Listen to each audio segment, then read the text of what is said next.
Mr. Speaker, Madam Vice President, honorable members of the United States Congress, distinguished guests, ladies and gentlemen, dear citizens of America, a new nation conceived in liberty and dedicated to the proposition that all men are created equal. I stand before that nation with a conviction of freedom, belief in the alliance, and the resolve to open a new future.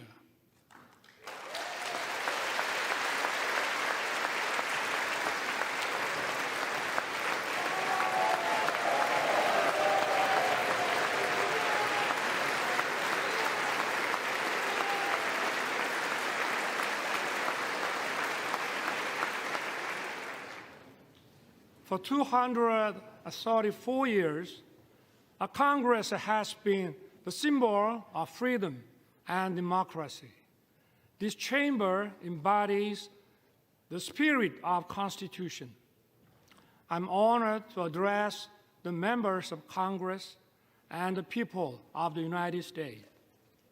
Thank you, both Democrats and Republicans, for passing the resolution marking the 17th anniversary of the alliance. Your support has dignified my visit. I know that no matter where you sit, you stand with Korea.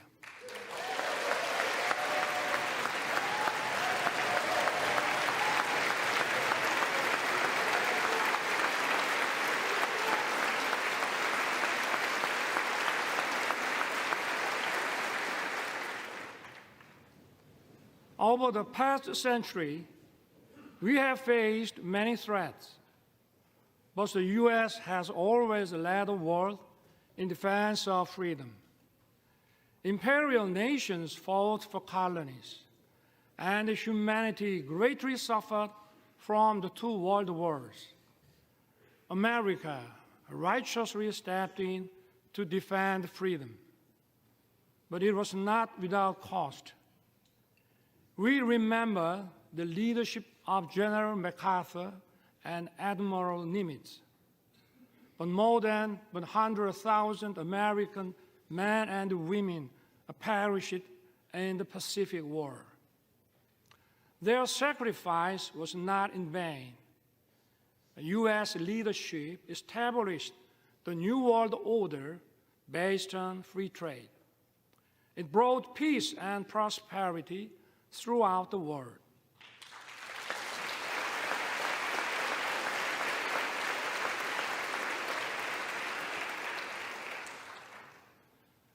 But prosperity was limited to free market economies where communist totalitarian nations did not participate. The world was divided into democratic and communist blocs. In 1950, the Korean Peninsula was on the front line. The Soviet Union helped to rearm North Korea. North Korea's surprise attack threatened the peace on the Korean Peninsula and Asia. Korea's freedom and democracy were on the brink. At that decisive moment, the U.S. did not look the other way. Korean and American soldiers stood shoulder to shoulder and fought bravely. Tales of our heroes were written. General MacArthur caught the enemy off guard with the landing of Incheon and turned the tides of the war. Operation Chromite was one of the greatest decisions ever made in the history of war. The U.S. 1st Marine Division miraculously broke through a wave of 120,000 Chinese troops at the Battle of Lake Changjin.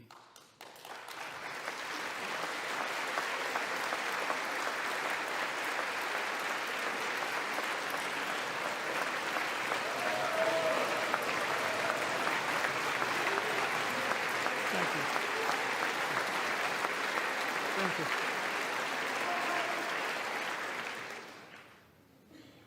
Sons and daughters of America sacrificed their lives to defend a country they never knew and the people they never met.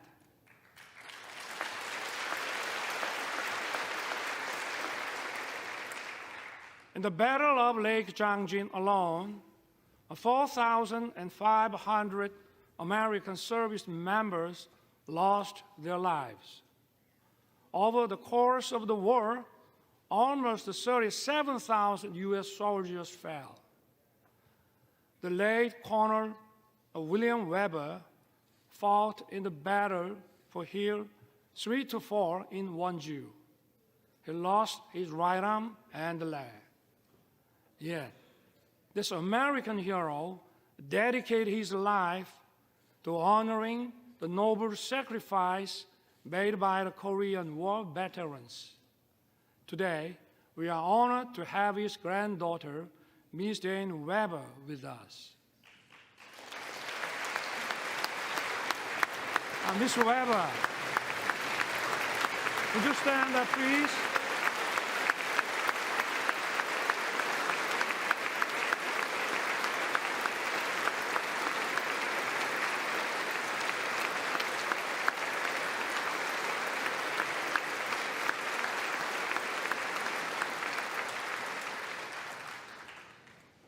On behalf of the Korean people, I would like to thank you deeply. We salute his noble service and sacrifice. Thank you, Dane. Some of Korean war heroes are your family and friends. The late John Conyers Jr., Sam Johnson, and Howard Coble were veteran congressmen who promoted freedom and democracy. The former Representative Charles Rangel has been a strong supporter of the alliance. Korea will never forget the great American heroes who fought with us to defend freedom.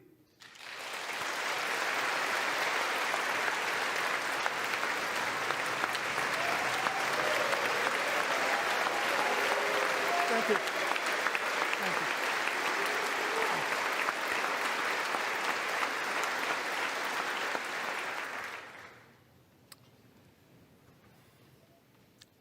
I take this opportunity to pay tribute to all the Korean War veterans and their families. You did not hesitate to send your sons and daughters, husbands and wives, brothers and sisters. You answered the call to defend the freedom of a country across the Pacific. I thank the U.S. and its people for honoring the Korean War as a proud legacy. Thank you also for treating the veterans with honor and respect.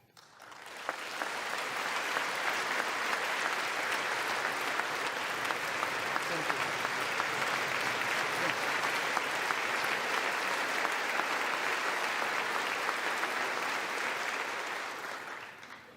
The war ended after 3 years of intense battle.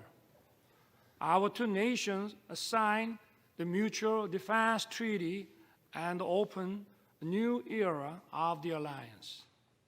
Ever since, the Korean people rose from the ruins of war to build a thriving nation. And at every step, America has stood together with Korea.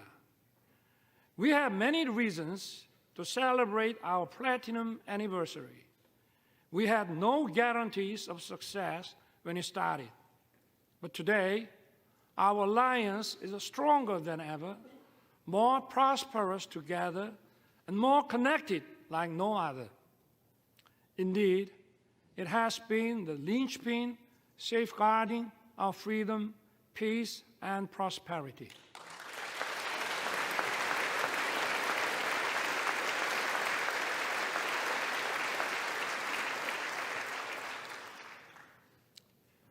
Once, a recipient of aid, Korea is the only nation in modern history to become a donor.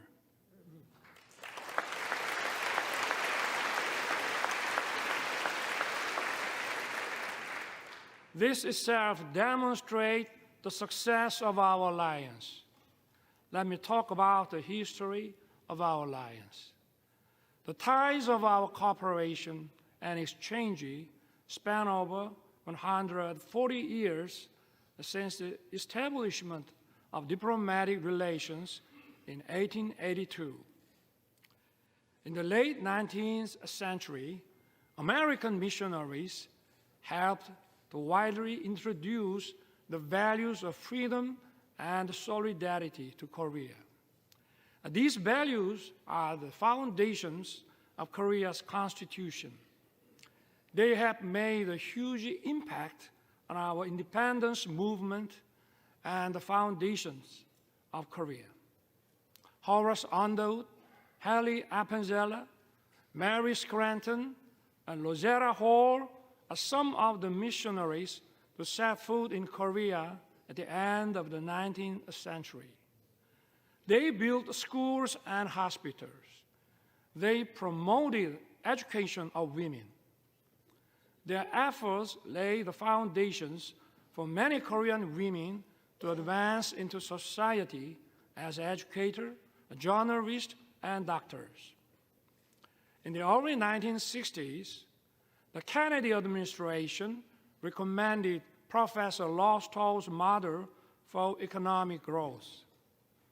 President Park Chung-hee wisely embraced the idea and pushed economic development forward. It laid the foundation for Korea to become an industrialized country. Known as a miracle on the Han River, Korea's economic growth rate was unrivaled. Korea was one of the least developed countries after the war. Its annual income was just $67 per capita. Now, its economy ranks 10th in the world.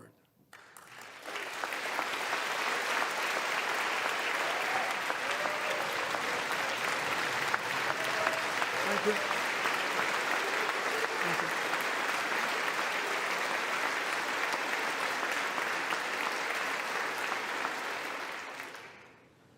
Seoul was once reduced to ashes. Now, it is one of the world's most vibrant digital cities. Busan was once flooded with war refugees. Now, it is the world's second largest port city in terms of transshipment volume. It is also bidding to host the World Expo 2030. Korea is winning the hearts of global citizens. It is dynamic, freedom is thriving, and democracy is robust.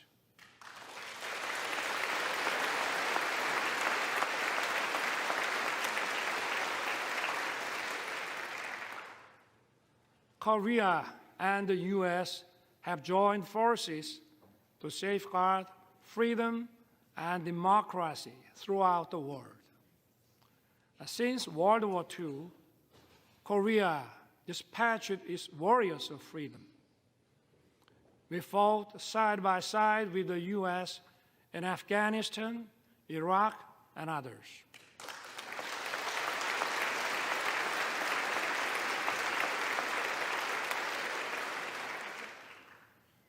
For over 70 years in the history of the alliance, we worked together in military and security sectors. We also expanded our cooperation in the economic field. Our relationship has evolved from one of unilateral assistance to a partnership that is mutually beneficial. The CORUS FTA was approved with the full support of the U.S. Congress in 2011. Since then, our bilateral trade has increased by 68%. Korea's companies' investment in America has tripled. The U.S. companies' investment in Korea has nearly doubled. Korean companies are contributing to vitalize the U.S. economy. They are producing EV batteries, semiconductors, cars, and other products here in America. And more importantly, they are creating decent, well-paying jobs.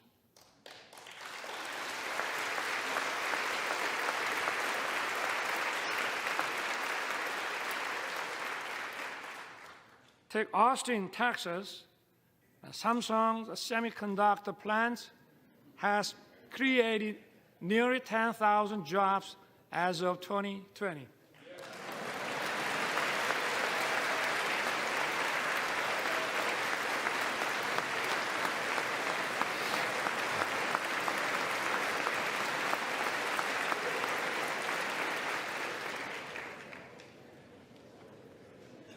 Take Bryan County, Georgia.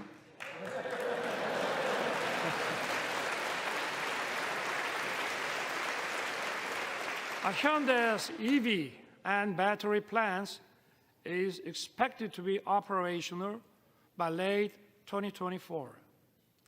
It will produce 300,000 electric vehicles every year. It will employ thousands of Americans.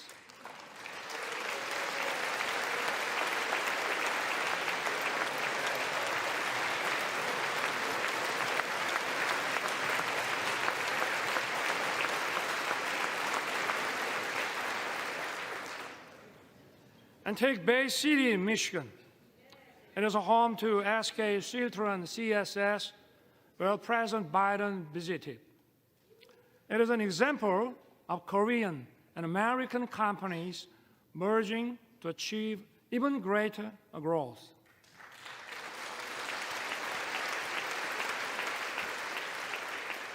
I hope to see more economic cooperation in the other parts of America. In this regard, I count on your keen interest and support. My friends, years of active cultural and people-to-people exchange have deepened our friendship. This year also marks the 120th anniversary of Korean immigration to the U.S. Early Korean immigrants arrived as workers on the sugarcane plantation in Hawaii. Since then, Korean Americans have made their way into many parts of the American society. They have played an important role of fostering close friendship and writing the history of our alliance.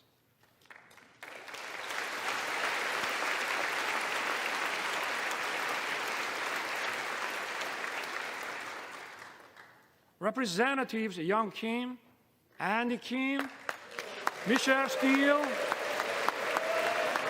and Marilyn Strickland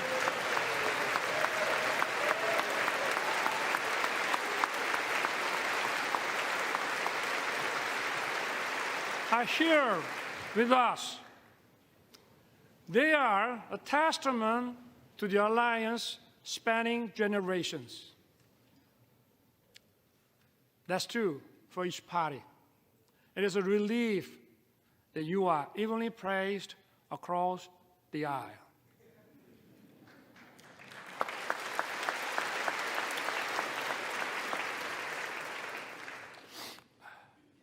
Even more, culture is helping to further deepen our understanding and friendship.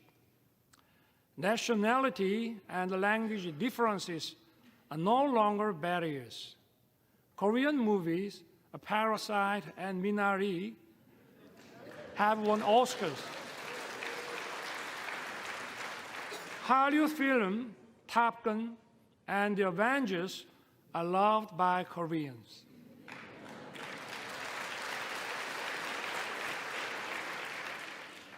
I also love Top Gun and Maverick and the Mission Impossible.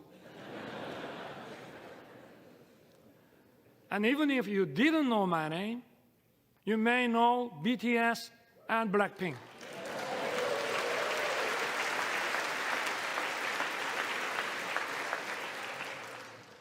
BTS beat me to the White House, but I beat them to Capitol Hill.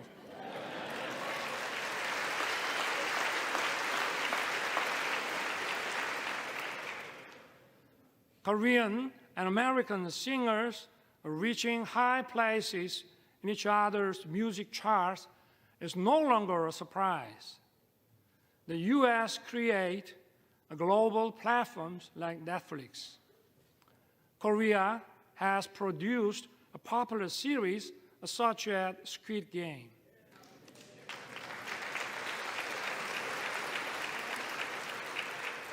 We are creating a new pattern of synergy. These cultural exchanges have brought our people closer. According to Chicago Council on Global Affairs, Americans' positive views of Korea have reached the highest level since 1978. And according to a Pew survey last year, Koreans' positive views of the U.S. have reached 89%. It marks the largest increase among all the countries surveyed.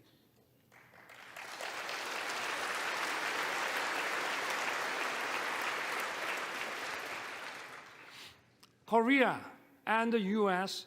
agreed to set up an assistance program for our students. It will help them to study and find jobs actively in each other's country.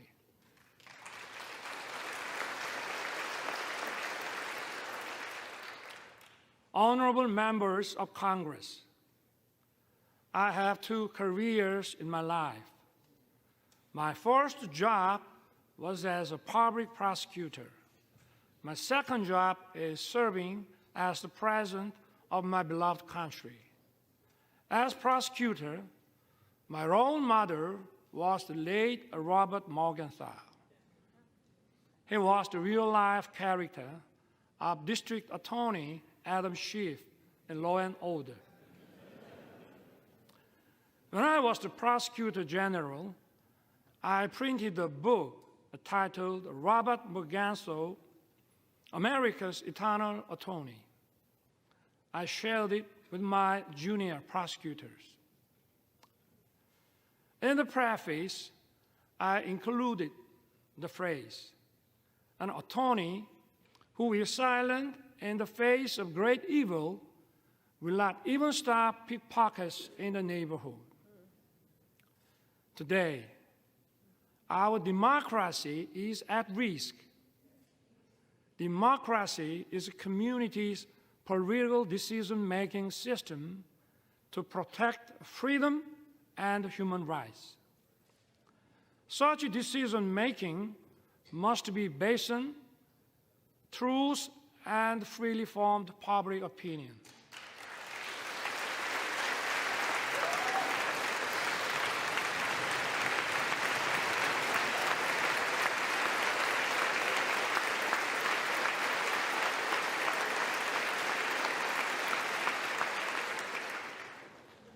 But today, in many parts of the world, false propaganda and disinformation are distorting the truth and the public opinion.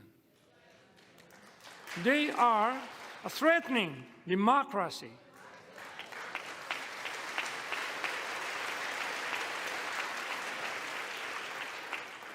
The rule of law allows the freedoms of everyone to coexist. It is upheld by parliamentary democracy. False propaganda and disinformation corrupt intellectualism. They threaten democracy and the rule of law.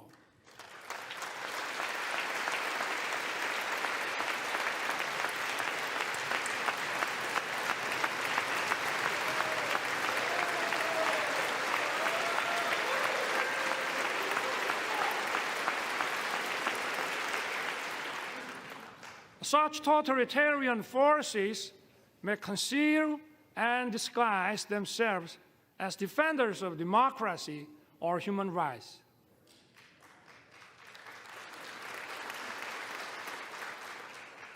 But in reality, they deny freedom and democracy. We must not be fooled by such deception and disguises.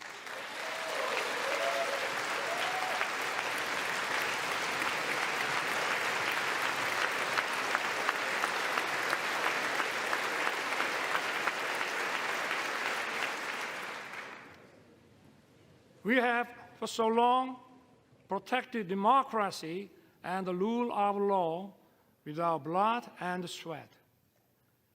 We must work together and fight the forces of falsehood and deception that seek to destroy democracy and the rule of law.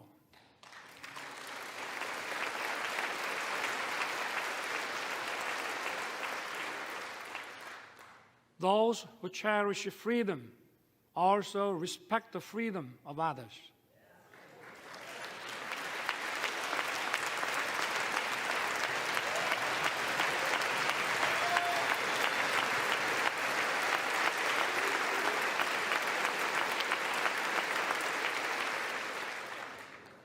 Thus, freedom brings peace. Peace, in turn, safeguards freedom. Freedom and peace are sources of creativity and innovation. They bring prosperity and abundance.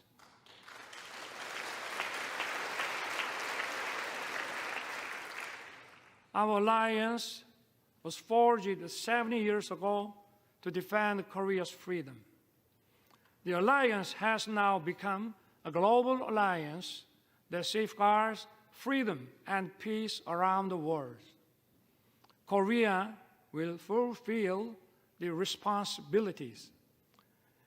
It will play its part that matches its economic capacity.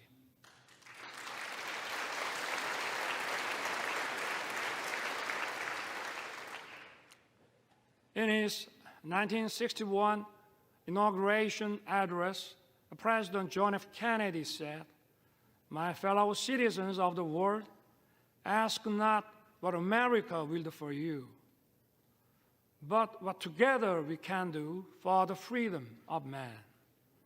Korea will stand in solidarity with the international community. We will do what it can for the freedom of humanity.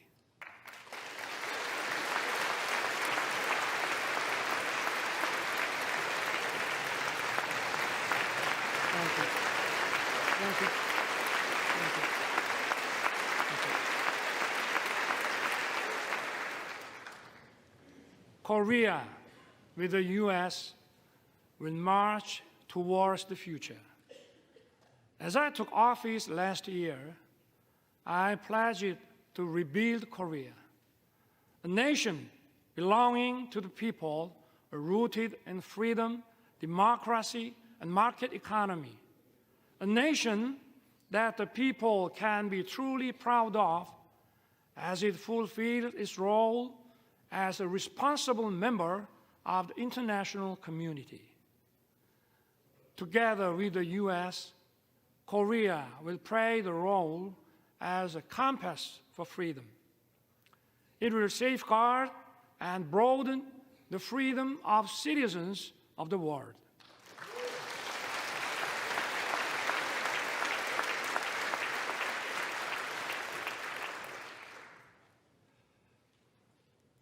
But even as we walked in unison for freedom for 70 years, there is one regime determined to pursue a wrong path. That is North Korea. The difference is stark between Seoul, that chose freedom and democracy, and Pyongyang, that chose dictatorship and communism. North Korea has abandoned freedom and prosperity and dismissed peace. North Korea's nuclear program and missile provocations pose a serious threat to the peace on the Korean Peninsula and beyond. To deter its reckless behavior, the alliance must stand united with determination. As President Reagan once said, "There is a price we will not pay. There is a point beyond which they must not advance." We must make his words clear to North Korea.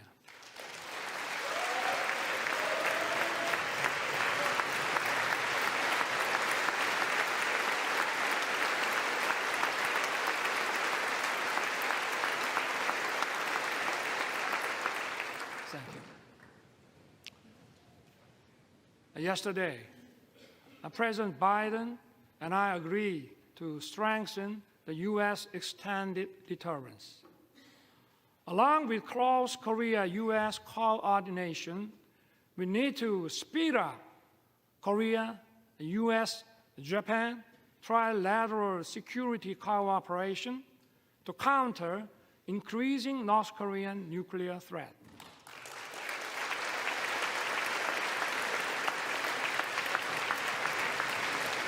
Thank you. Thank you.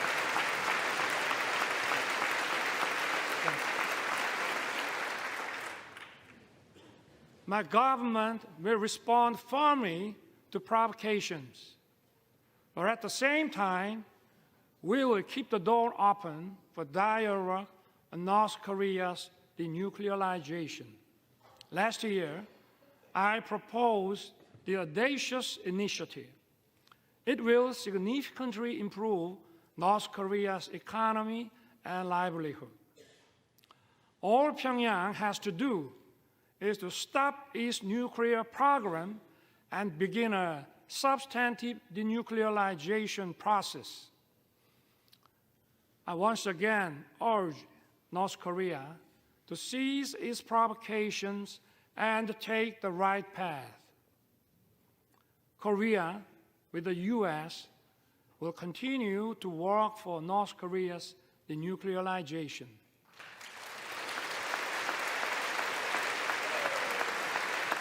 Thank you. Thank you. Thank you.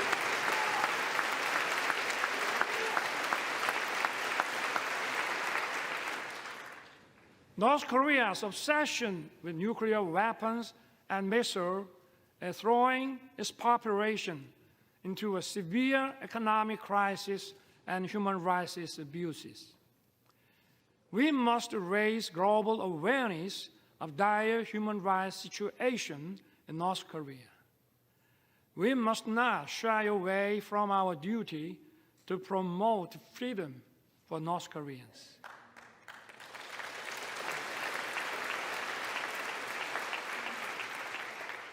Last month, my government published a report on North Korean human rights. We released it to the public for the first time. The report documents a wide range of abuses in North Korea. It is based on testimonies of 508 North Korean defectors collected over the past 5 years. It records many cases of serious violations of international norms, such as the Universal Declaration of Human Rights and other human rights agreements. Unspeakable and horrendous incidents took place. Men and women being shot and killed for violating COVID-19 prevention measures. Some being publicly executed for watching and sharing South Korean shows. And people being shot in public for possessing the Bible and having faith. We need to raise awareness. We must inform the world of the gravity of North Korea's human rights violations. I ask for your help in improving North Korea's green condition.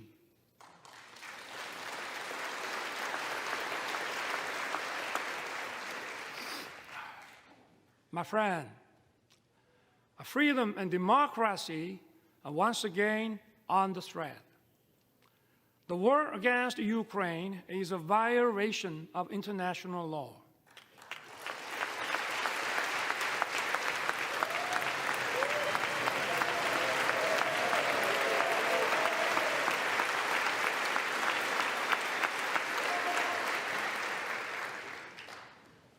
It is an attempt to unilaterally change the status quo with force.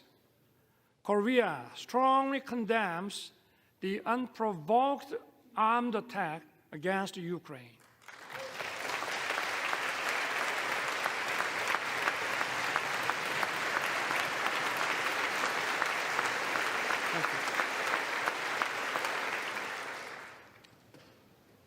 When North Korea invaded us in 1950, democracies came running to help us.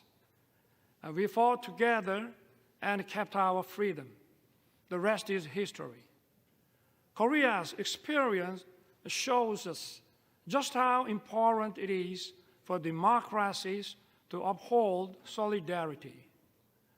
Korea will stand in solidarity with the free world. We will actively work to safeguard the freedom of the people of Ukraine and support their efforts in reconstruction.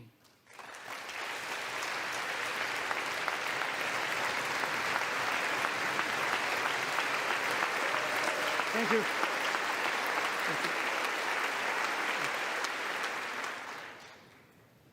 Honorable members of Congress, so far, 6 Korean presidents spoke at this important chamber.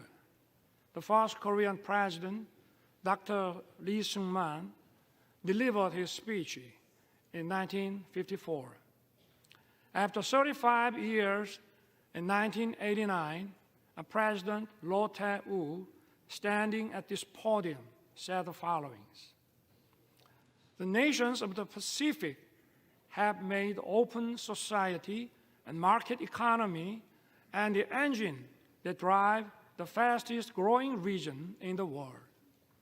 The Pacific will become even more important to the U.S., and Korea will begin to contribute more to the prosperity and peace of the region.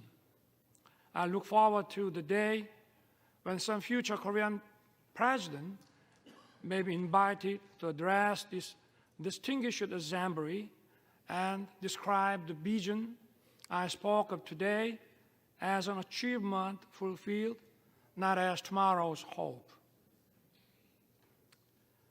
President Roh's vision has become a reality. Thank you. Thank you. Thank you.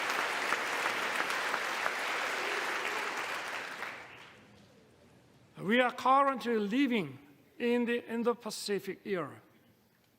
This region is home to 65% of the global population and 62% of the world GDP. It accounts for half of global maritime transportation. Last year, Korea announced its first comprehensive Indo-Pacific strategy. Korea is committed to fostering a free, a peaceful, and prosperous Indo-Pacific based on inclusiveness, trust, and reciprocity. We will strengthen the rule-based order in the Indo-Pacific. We will take comprehensive and multi-layered approach in expanding cooperation with key partners.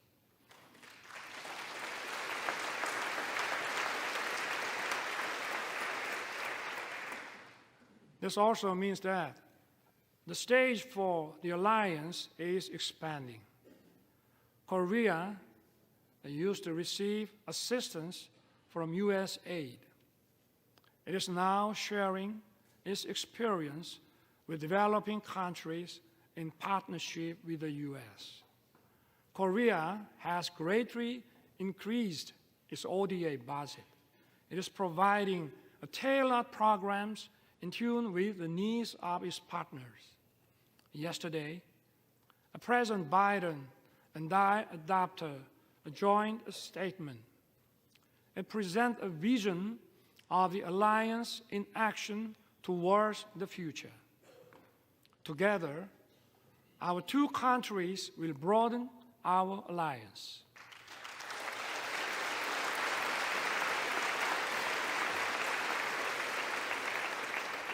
Together, we will lead in innovation beyond the security and foreign policy. We will work closely on artificial intelligence, quantum technology, bioscience, and open RAN.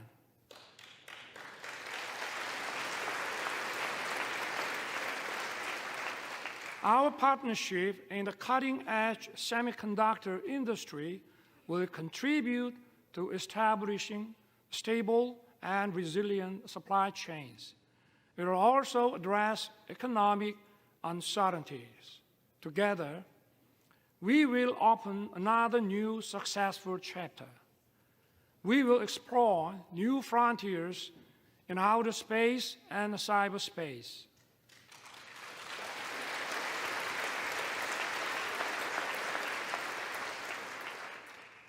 Korea and the U.S. are the world's top technological powers leading innovation and creativity. Together, we will create a great synergy.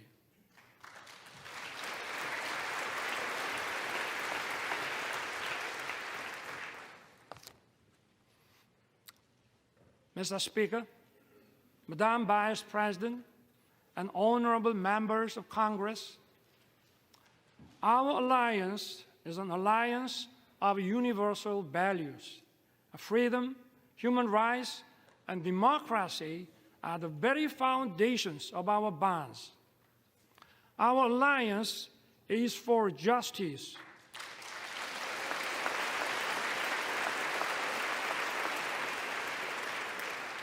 Our alliance is for peace.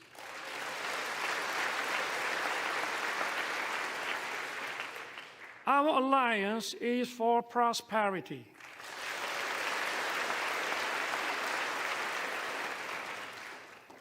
Together, our alliance will continue to move towards the future. We will build the world of tomorrow that opens endless opportunities for our future generations.